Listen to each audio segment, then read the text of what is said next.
Glória a Deus. Pastor Fernando, boa tarde. Paz do Senhor, seja bem-vindo.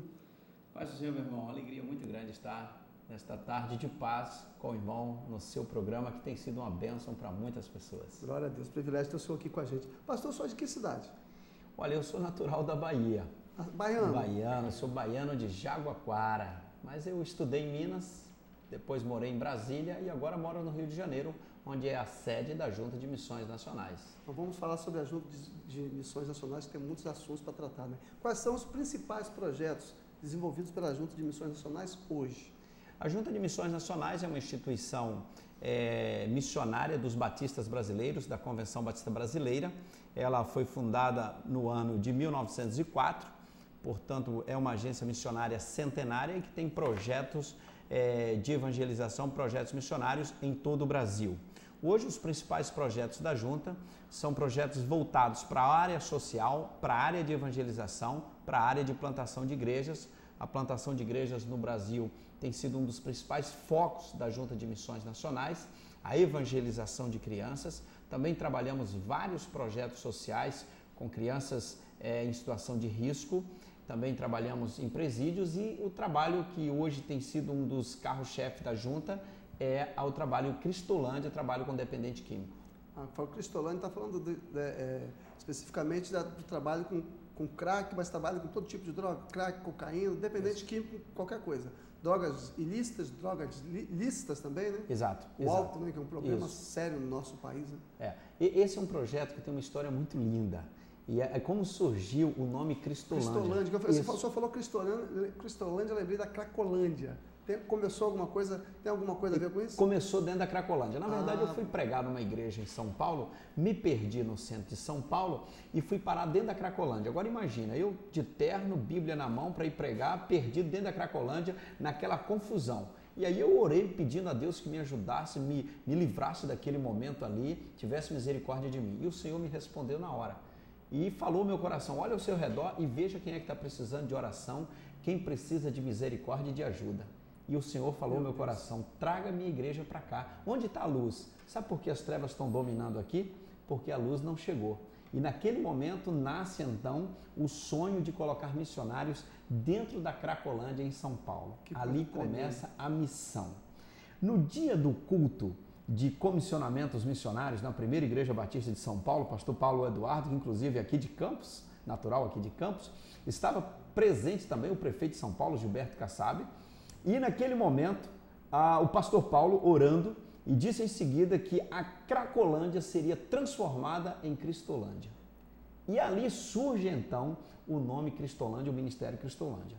Alugamos um imóvel ali dentro da Cracolândia em São Paulo, onde está a missão, na rua Barão de Piracicaba, e ali nós trabalhamos com uma equipe de mais de 20... Bem próximo ao ponto onde eles usam... Lá dentro da Cracolândia, lá no olho do furacão.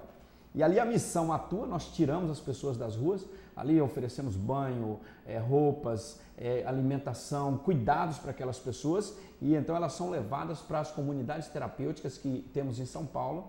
E a terceira etapa é o Centro de Formação Missionária para a Reintegração Social das Pessoas. E uma coisa bonita, Rico, é que você acredita que nós temos hoje um coral com mais de 200 vozes de homens que viviam nas ruas da Cracolândia? Ex-dependentes químicos. Ex-dependentes químicos. Tem histórias lindas de pessoas que eram traficantes, assaltantes de banco, usuários de drogas, prostitutas, gente que hoje canta no coral da Cristolândia, alguns estudando no seminário na Faculdade Teológica de São Paulo, outros estudando na Faculdade de Direito em São Paulo, na Unip, outros no Rio de Janeiro. Uma coisa linda como Deus tem operado ali na Cracolândia em São Paulo. E aí o projeto se expandiu. Nós estamos falando de quantos anos a Cristolândia, o projeto Cristolândia? 3 anos. 3 anos. 3 anos que começou o projeto? 3 anos. Um grande já tem esses frutos todos aí? Todos expandimos. Estamos no Rio de Janeiro, estamos em Recife, inauguramos agora a de Brasília, dentro da Ceilândia, numa cidade satélite no Distrito Federal, uma das cidades satélites mais violentas lá de Brasília. Agora, no dia 4, inauguraremos a de Belo Horizonte, que já está funcionando, mas o culto de inauguração será no dia 4. E também temos agora em Rondônia também funcionando. Em breve vamos ter a de Salvador lá na Sacilândia. Espalhando pelo Brasil. Pelo Brasil. E lá em Salvador, na Bahia, não chama Cracolândia, é Sacilândia. Porque o usuário de drogas lá em Salvador é chamado saciseiro. por causa do cachimbo do crack. Cachimbo que ele usa. E a região chama-se Sacilândia. E lá nós vamos transformar Sacilândia em Cristolândia. Glória a Deus. Pastor, é importante que o senhor falou que vocês têm uma estrutura para levar a pessoa, para ela tomar um banho, para ela se alimentar, Claro. porque essa coisa de, o irmão está lá fumando, está usando droga, chega ali, ora o irmão e deixa o irmão embora. Não resolve. O irmão está com fome, vai lá, ora com ele, Deus te abençoe e vai embora, não dá alimento ao irmão. Isso nem é bíblico, né? Não. Agora, como é que vocês fazem para manter essa estrutura? Tem apoio do governo? É só a igreja que mantém o projeto? Como que vocês fazem?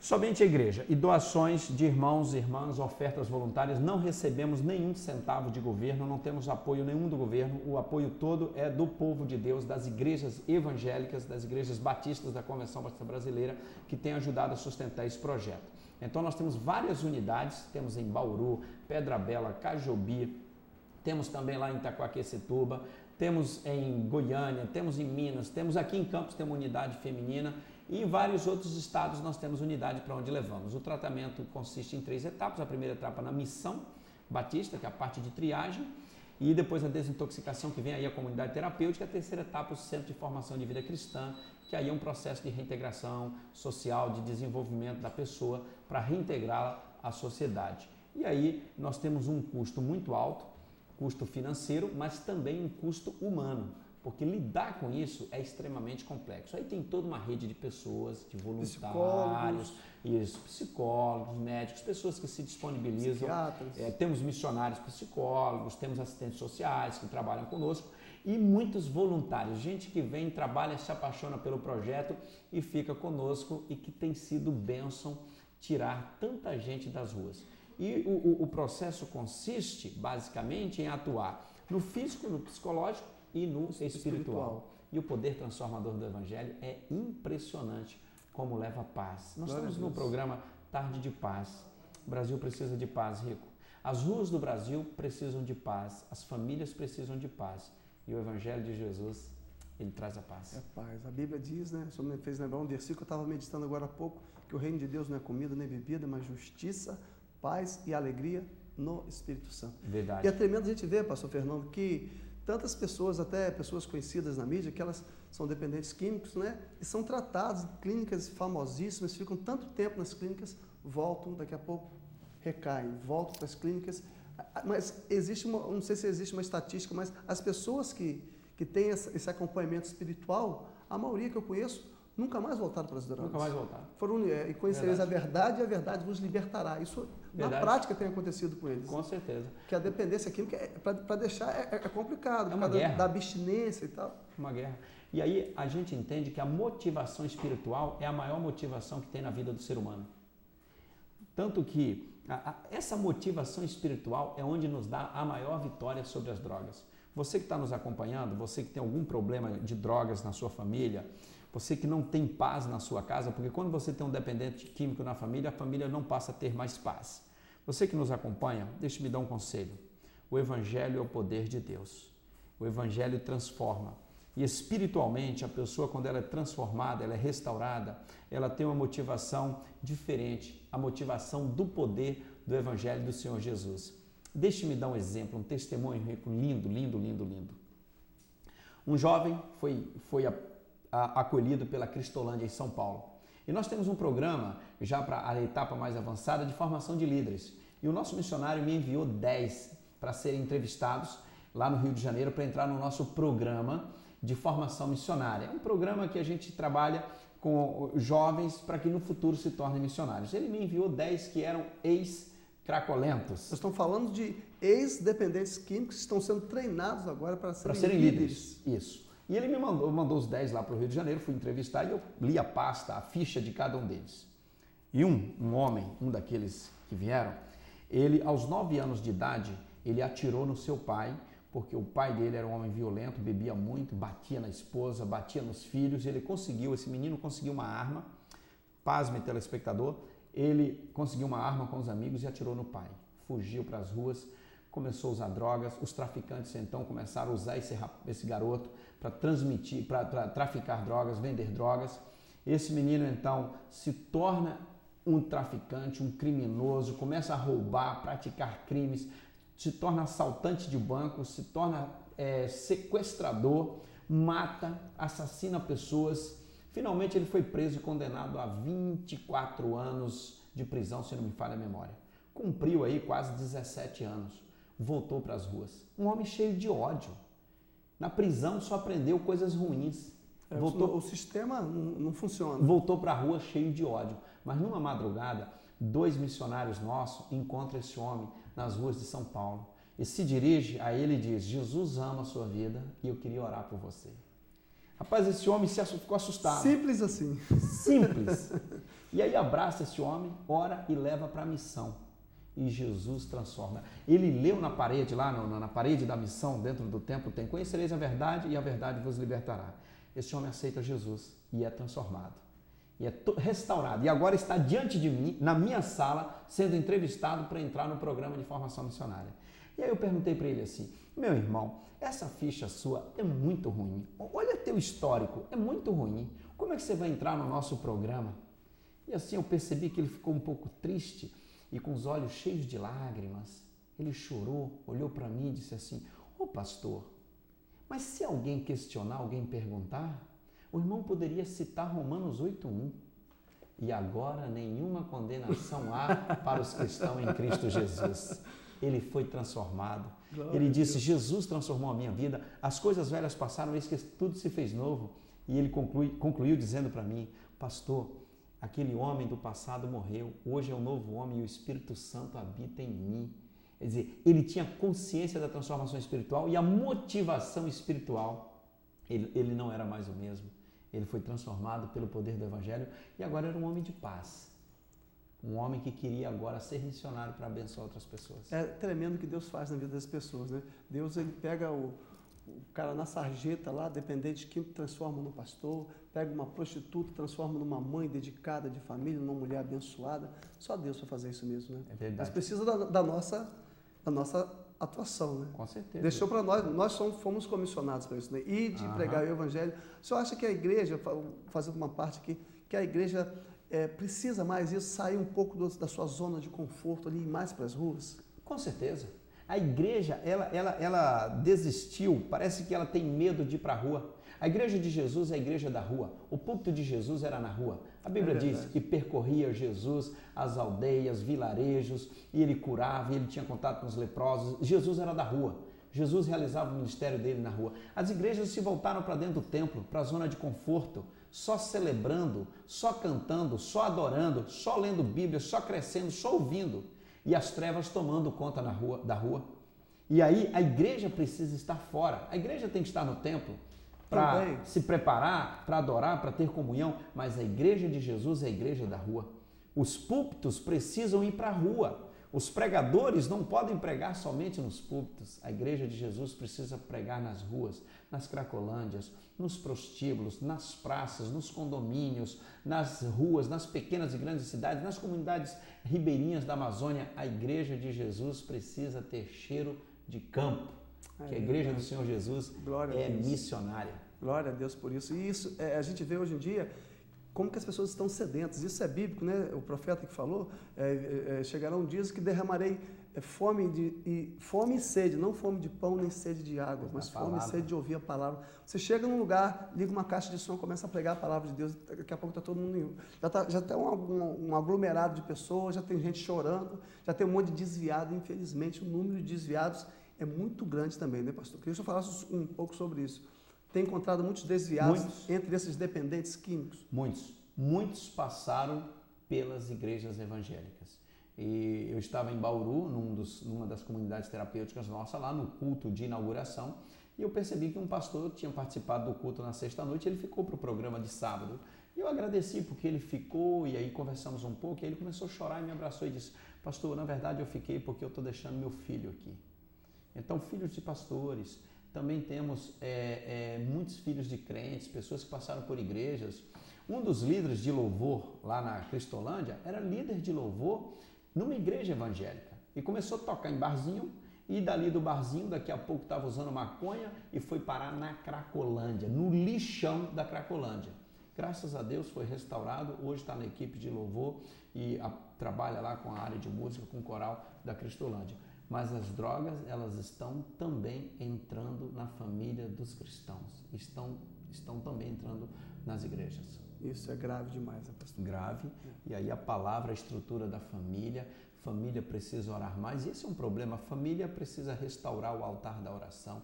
A família precisa orar mais. Os cultos domésticos, né? Cultos domésticos, a leitura da palavra de Deus. Os meninos estão expostos nas escolas, nas faculdades, nas ruas, ao ataque constante das drogas. Na internet, dentro de casa? Dentro de casa.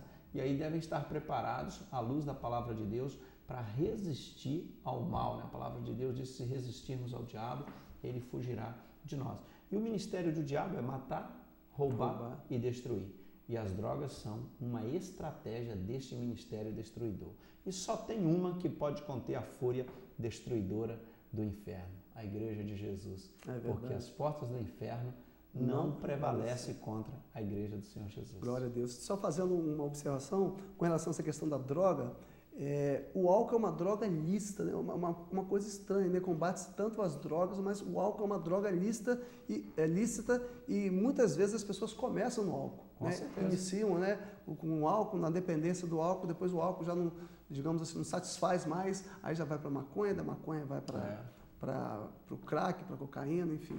Essa coisa vai... E é impressionante, Rico, como no nosso país, apesar da legislação, a lei proibir venda de bebida alcoólica para menores de 18 anos, os finais de semana, você vê os jovens, adolescentes bebendo e hoje fumando, acidentes de trânsito terríveis nas noites dos finais de semana no Brasil, com crianças, jovens, adolescentes ao volante, bêbados. Homicídios em função de pessoas. Exatamente. Então, a questão do alcoolismo tem destruído famílias, destruído casamentos. A gente encontra lá na Cracolândia, em São Paulo, pessoas totalmente destruídas pelo álcool. Pessoas que vivem e se alimentam do álcool. Elas nem comem direito, elas se mantêm acesas, vivas com o álcool. É impressionante. Glória a Deus. Parece brincadeira, mas... Glória a Deus pela igreja que está trabalhando. Em algumas comunidades terapêuticas nossas, em algumas não, em todas, não pode ter desodorante líquido. Se tiver... Porque pode ter a tentação, principalmente naquele período inicial de desintoxicação, o cara o desespero é tanto que ele pode beber o desodorante.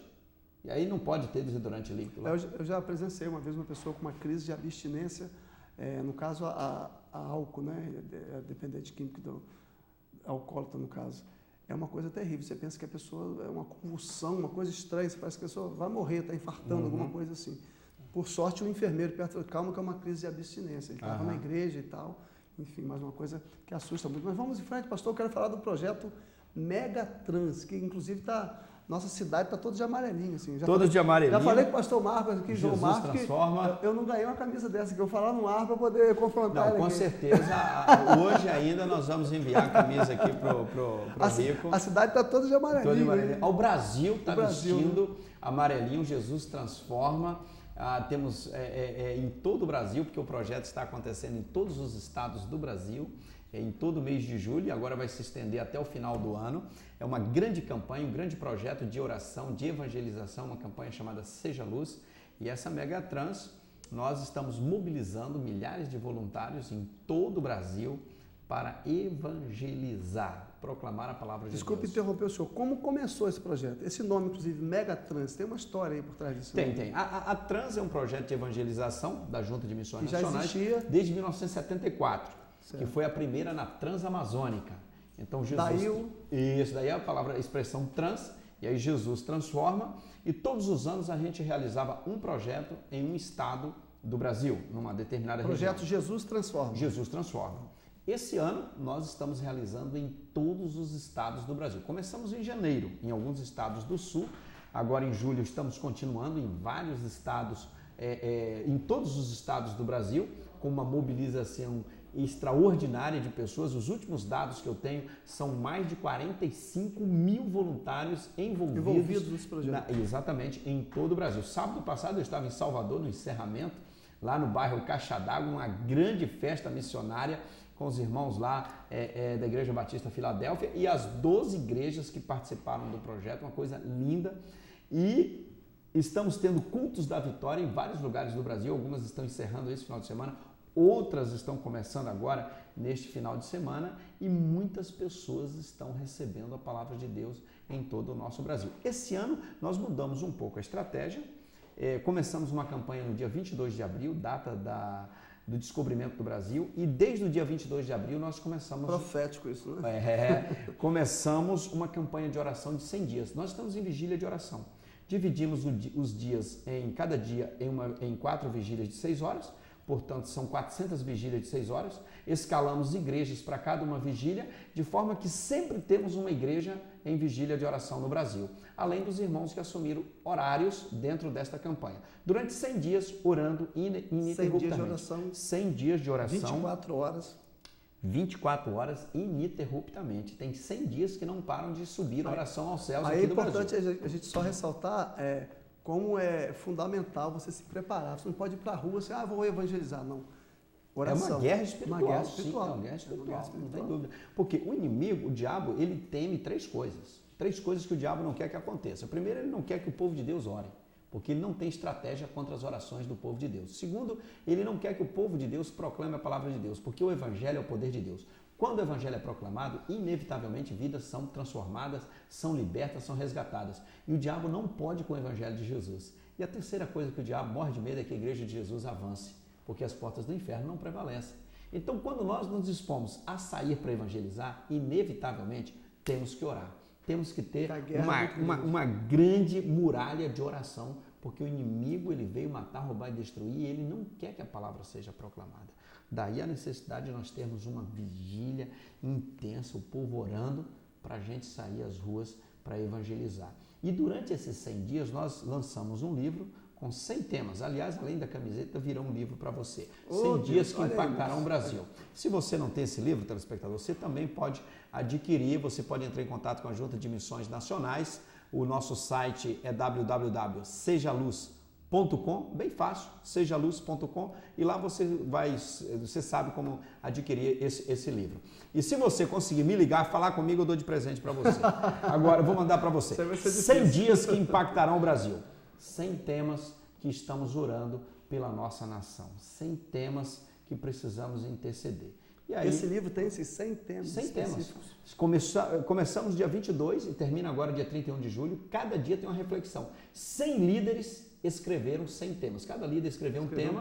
Então nós temos uma reflexão. Por exemplo, meninos de rua. Tem lá um dia, tem uma reflexão e nós oramos pelos meninos de rua. Nós oramos pelos dependentes químicos. Tem um dia que nós oramos pelos traficantes. Oramos pela paz na cidade. O tema paz na cidade é um tema que nós oramos. Nós oramos pelas faculdades brasileiras, pelos estudantes, pelas escolas. Oramos pela família. Oramos um dia específico pelos policiais, pela segurança pública. Oramos pelos governantes, pelas autoridades. Cada dia dedicado a segmentos da nossa sociedade e alguns dias específicos aos problemas que a nossa sociedade tem enfrentado. Glória a Deus, esse projeto Mega 3 está acontecendo simultaneamente em todo o Brasil. É uma semana? Durante todo o mês de julho. Em alguns lugares, todo mês de julho. 15 dias, uma semana. Depende da região e da estratégia que a gente está adotando em cada região. Algumas igrejas vão realizar ainda durante os meses agora do segundo semestre, e outras realizaram no início do mês de julho, porque essa questão de férias no Brasil difere de região para região. No Nordeste tem as férias escolares são no mês de junho. Aqui para o Sudeste é julho. Então tem que combinar um pouco férias escolares e tal. Porque de um lugar para o outro é diferente. Né? E as pessoas, os voluntários, e a grande maioria dos voluntários é jovem. 85% dos nossos voluntários são jovens envolvidos na proclamação. Glória a Deus por isso. A gente falou agora há pouco sobre família, eu queria tocar um pouco mais nesse assunto de família, a importância da família, né? Porque muitas vezes o que a gente vê hoje em dia, infelizmente, acontecem muitos divórcios ainda dentro das igrejas.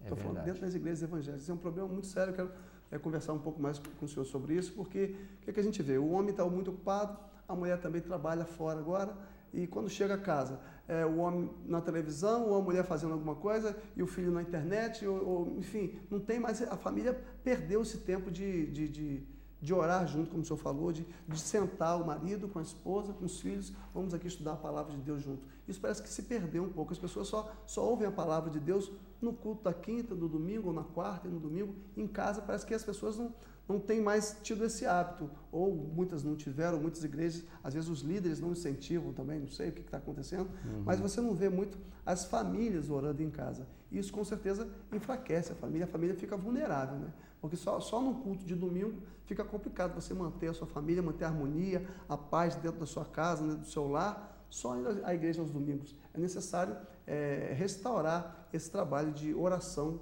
nos lares. Vocês têm algum projeto específico com relação à questão da família? Nenhum projeto específico para a família? Tem? A Junta de Missões tem alguma coisa? Temos. A Junta de Missões, aliás, nessa campanha dos 100 dias, uma das sugestões é que as famílias se reunissem uma vez por semana para orar. É a restauração do altar da oração na família. Você que está me assistindo, está nos assistindo, você sabe que a oração já não está tão presente assim na família. As famílias não se reúnem mais para orar. O altar da oração está quebrado no lar. A família se reúne para assistir televisão, a família se reúne para festas, mas a família não se reúne mais para orar e nem para meditar na palavra de Deus. A família está espiritualmente enfraquecida. A família, ela não tem comunhão espiritual. E aí a família está vulnerável, está só na dependência do que recebe no culto. Então hoje já não é mais prioridade a família se reunir para orar com computador, com tantas opções que tem, redes sociais, televisão, celulares, smartphones. Então todo mundo está muito ocupado e as coisas principais estão sendo deixadas de lado. Aí a palavra de Deus é tão clara e diz assim: buscai primeiro o reino de Deus. Entra no teu quarto, fecha a tua porta e ora ao Senhor. Ora sem cessar, busca o Senhor enquanto se pode achar. Quer dizer, nós estamos na contramão da Bíblia e vamos reclamar. Não, é natural que as consequências venham. Se a família não ora, o casal não ora, a família não ora, a família não busca o Senhor, a família fica vulnerável. O diabo quer o quê? Destruir a família. Por outro aspecto, as famílias não estão dando mais tempo, a valorização do tempo juntos para conversar, para o diálogo. A agenda da família está muito cheia e a gente está vivendo como que uma superficialidade na família. Estamos pagando um preço muito alto. Pelo menos algumas coisas estão sendo custosas para nós, para a família. Para a família cristã, para a igreja. Divórcios, inúmeros divórcios, inclusive divórcios de líderes, de pastores. Filhos, ministros de louvor. E filhos afastados da igreja. Os meninos estão se afastando da igreja, crescem na igreja, se afastam da igreja, sem uma base espiritual, sem conversão e às vezes vão parar no mundo das drogas. O preço é muito alto, muito alto. Tem famílias, casamentos, pessoas estão no 3º, 4º casamento e a Bíblia diz que Deus não gosta do divórcio. Deus abomina o divórcio. Deus abomina o divórcio. Rico, eu acho que a família precisa restaurar o altar da oração. Você que nos assiste, experimente restaurar o altar da oração na sua casa. Vai ter paz. O casamento vai sustentar os momentos de dificuldades. Glória a Deus. Pastor, inclusive, a gente falando sobre isso, sobre esse ativismo, a gente vê muito, inclusive, hoje, pessoas que ficam, digamos, numa rede social, no Facebook, no Twitter, evangelizando. Aí ficam 3 horas, 4 horas evangelizando na rede social, mas não tem tempo de ler a Bíblia. Aí você vai dar o quê? Você tem que ter para dar, né? Está acontecendo aí meio que um desequilíbrio, né? A motivação talvez, né, seja até, não, quero evangelizar, mas você precisa, para você evangelizar, você precisa estar abastecido da palavra de Deus e fortalecido no Senhor. As pessoas, em nome às vezes da obra, em nome até de fazer a obra de Deus, elas não têm mais tempo para Deus. Não, estou muito ocupado, estou evangelizando, não, eu estou na rua ou eu estou no Facebook evangelizando, não tem tempo para orar, não tem tempo para ler a Bíblia mais. Então, é também uma falta de equilíbrio, né? Falta de equilíbrio não tem sentido, nada justifica, nada é mais importante, mais prioritário do que o tempo com Deus. O tempo com Deus, a comunhão, o relacionamento, a intimidade com Deus, o crescimento espiritual diante do Senhor, o fortalecimento. Jesus foi o maior exemplo nesse aspecto. Jesus tinha uma agenda intensa. Ninguém nunca teve uma agenda tão intensa quanto Jesus. Jesus estava o tempo todo trabalhando, curando, ensinando, enfrentando demônios, castas de demônios, percorria cidades, ia para Galiléia, voltava para Jerusalém. Jesus treinava uma equipe, estava implantando as bases da igreja, extremamente complexa a missão que ele tinha como Salvador. Dormir, né? Intenso, intenso. Mas é impressionante que diante de toda essa agenda, Jesus se retirava para orar e gastava tempo com oração, tempo de conversar com o Pai, de receber a palavra do Pai, a orientação ali com o Pai e aquela comunhão. É impressionante, Jesus. E agora nós então achamos que nós não precisamos de ter tempo com Deus, tempo de oração. Esse é um risco muito grande, desculpe interromper, eu sei que a pessoa, com o passar do tempo, né, depois de 5 anos de convertido, 10 anos de convertido, parece que já não, sou crente, já conheço a palavra, parece que está tudo... Não, agora eu posso ler menos, eu vou pregar mais e vou ler menos. Isso é um grande erro. Isso é ilusão. É um equívoco. A vida de piedade, de oração, de comunhão com o Senhor, nada substitui, nada, diariamente. E a alma, a gente precisa alimentar a alma. A gente alimenta o corpo diariamente, nós precisamos ingerir alimentos que tenham proteínas, carboidratos, vitaminas, porque senão o organismo fica frágil, vulnerável às bactérias, os vírus, e se você não se alimentar diariamente, você vai ficar exposto e vai morrer, porque precisa se alimentar. Agora, a alma não come feijão, não come arroz, não come carne, nem salada. A alma se alimenta de quê? De coisas espirituais. E o que alimenta a alma? A palavra. O que alimenta a alma? A comunhão com Deus, a oração, a adoração. Aí você tem uma alma anêmica, sem palavra, sem comunhão com Deus, sem oração, e aí dias após dias, uma alma frágil, uma vida espiritual frágil, só às vezes de aparência, de louvor e tal, e fala uma coisa, fala outra, muitos chavões, mas sem base, sem alimentação espiritual. Aí o diabo, que é muito sagaz e vai com artimanhas, coloca armadilhas e a pessoa acaba caindo porque não está fortalecida, não está preparada espiritualmente. Olha, e isso acontece com grandes líderes. Temos exemplos de grandes líderes da Igreja do Senhor Jesus que baixaram a guarda, às vezes com tantas questões na sua vida, baixaram a guarda, ficaram vulneráveis e tropeçaram. Perderam a liderança, causaram escândalo na igreja, perderam a família e as consequências às vezes são danosas, tanto para a igreja, para a família e para a vida pessoal da pessoa. Verdade, isso é aquela história. Normalmente quem se afoga é quem sabe nadar, né? Ah, sei nadar, vou nadar 300 metros para dentro do mar, né? Aí se arrisca demais, né?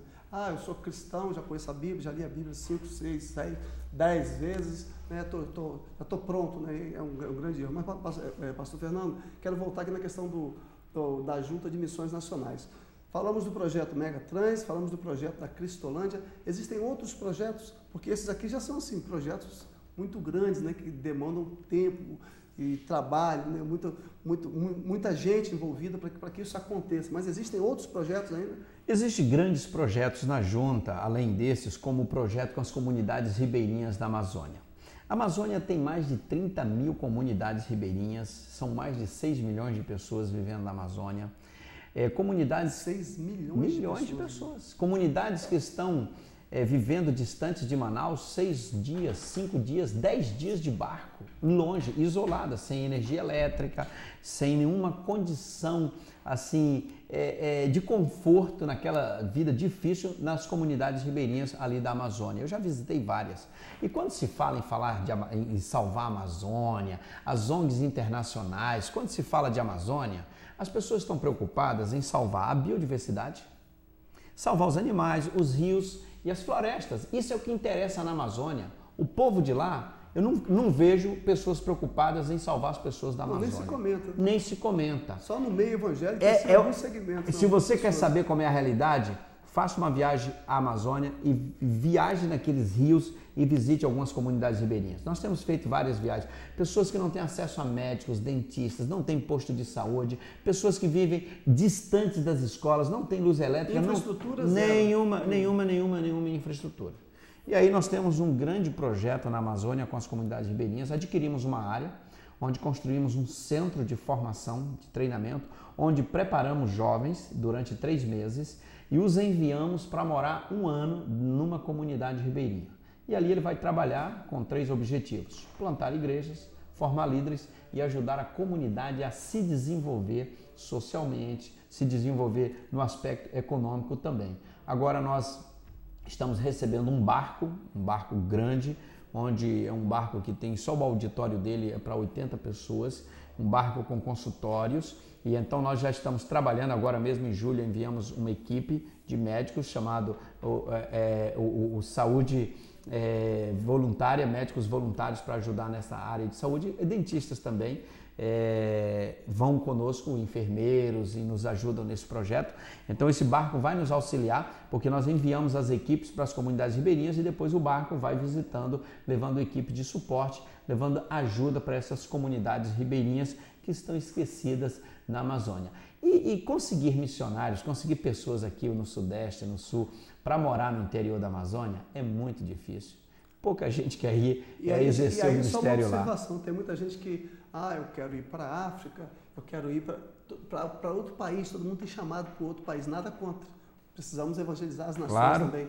Mas existe campo missionário. Algumas Áfricas no Brasil. Algumas Áfricas no Brasil, né? Com certeza. De repente a pessoa, eu quero ser missionário na África, por que não começar pela Amazônia, né? Nós temos na Amazônia vários desafios missionários na Amazônia.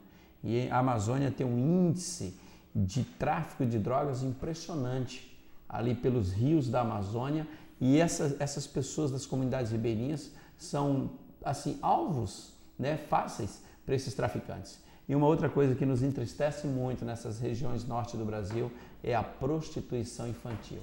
Rico, é uma vergonha para o nosso país. A prostituição infantil é uma vergonha para o nosso país, porque as autoridades sabem disso.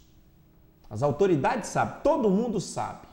E, aliás, tem autoridades que acabam estando no sistema, se envolvendo, porque recentemente, né, já tivemos casos aí na imprensa, denúncia, pessoas, autoridades foram presas em função de prostituição infantil. É uma vergonha para o nosso Brasil. Norte, Nordeste principalmente, e as margens das rodovias do nosso país. BR-116, BR-101, tem pontos de prostituição onde tem crianças. Todo mundo sabe. E aí, como lidar com isso? Tem que envolver a família. Eu queria ter missionários trabalhando nas BRs do Brasil, só para alcançar essas crianças, alcançar essas famílias, porque não está certo que uma menina de 7, 8, 9 anos de idade fique na beira da estrada para ganhar R$1, R$2 e passar, ir para dentro de uma cabine de caminhão, ficar com caminhoneiros, a troca de dinheiro, R$1, R$2. Isso é uma vergonha para o nosso Brasil. As crianças do nosso Brasil nessa condição. E na Europa, gente, turistas europeus que querem vir para o Brasil por causa do sexo fácil no Nordeste. Que é uma outra vergonha, que nós estamos preparando um projeto missionário para trabalhar com esses turistas que vêm para o Nordeste atrás de sexo fácil. Podem vir, mas aqui vai ter a palavra de Deus. Vão receber o Evangelho de Jesus, o Evangelho do Senhor Jesus. Tem muitos que vão para o Nordeste atrás de sexo fácil com as meninas lá. Já que as autoridades não fazem, a igreja tem que se posicionar. Há um esforço das autoridades, eu vejo cartazes nos aeroportos e tal, mas infelizmente há corrupção no nosso país. Parece que trava tudo e a coisa não acontece, e todo mundo sabe quem está envolvido, os pontos onde acontece e não se resolve. As autoridades sabem onde são os pontos, sabem como acabar com isso, mas parece que existe, não sei se existe interesse, o que acontece que as autoridades não agem para acabar com essa existe conivência e muita corrupção. A verdade é essa, conivência e corrupção. É verdade. Mas a igreja está aí para fazer a diferença. A igreja está aí para fazer a diferença. Esse projeto de evangelizar os europeus que vêm buscar sexo fácil no Brasil é tremendo. Nós vamos ter breve a Translitoral, a Trans só para turista. Vem aqui para o Brasil atrás de sexo fácil e nós vamos ter a palavra de Deus. Vem aqui, a gente vai ter material na língua em vários idiomas para alcançar essas pessoas no litoral brasileiro, especialmente turistas que vêm para cá atrás de sexo e que é um problema. E que esse problema tem raiz na família, porque não é só aquelas meninas que estão lá. A gente tem que chegar na família, alcançar a família também. É verdade. Pastor, estamos chegando ao final, pastor Fernando Brandão, diretor executivo da Junta de Missões Nacionais, estamos chegando ao final do nosso quadro Gente de Paz. Quero te agradecer muito, quero dizer, externar para você o que eu estou sentindo no meu coração aqui, que Deus te levantou nessa nação para fazer diferença. Esses projetos são projetos que nasceram no coração de Deus, Ele te comissionou isso. Quando o senhor falou assim, eu me perdi em São Paulo, eu sei que sou um homem espiritual e tem entendimento, né? O senhor não se perdeu, Deus colocou o senhor na Cracolândia para começar esse projeto. Não desista, porque Deus é contigo e com certeza muitas vidas serão alcançadas, né? Esse projeto, não só o da Cristolândia, mas esse mega trans, na nossa cidade já está, né? O Fred aqui que trabalha com a gente, que é o câmera da Primeira Igreja Batista de Campos, colocou na internet um dia que eles estavam evangelizando, ficou em tempo real na internet, ou seja, na cidade já está todo mundo vendo. Que são aquelas pessoas com essas camisas amarelas, escrito Jesus transforma, que projeto é esse? Já chamou a atenção da cidade. Eu creio que isso está acontecendo no Brasil inteiro, como o senhor falou, né? Esse projeto está acontecendo no Brasil inteiro. Que Deus continue te abençoando, amém, guardando a sua vida, a sua família. O senhor vai estar participando de um culto hoje à noite? Hoje à noite aqui onde na Assembleia da Convenção Batista Fluminense, aqui na segunda igreja Batista de Campo, aqui próximo ao Colégio Batista. Vou estar falando à noite. Temos um culto missionário hoje à noite da Convenção Batista Fluminense e da Junta de Missões Nacionais. Os batistas estão aqui e é uma alegria muito grande. Que horas culto? Às 19 horas ali na segunda igreja Batista aqui de Campos. Rico, muito obrigado pelo privilégio de estar aqui no seu programa. Parabéns pelo programa, parabéns pelo trabalho de vocês aqui, e nós não podemos recuar, temos que avançar por todos os meios de comunicação, proclamando pela televisão, pelo rádio, nas ruas, enfim. Parabéns pelo seu programa, e você que nos assistiu, muito obrigado pela sua audiência, e eu quero dizer para você, Jesus ama a sua vida, creia nisso, Jesus ama você. É tempo de avançar, nós não podemos recuar, vamos proclamar que a vida em Jesus. Deus o abençoe, que haja paz na sua família, paz no seu coração. Conhecereis a verdade e a verdade vos libertará. Deus o abençoe, meu irmão. Graça e paz em Cristo Jesus. Amém. Glória a Deus. E assim estamos encerrando o nosso quadro Gente de Paz.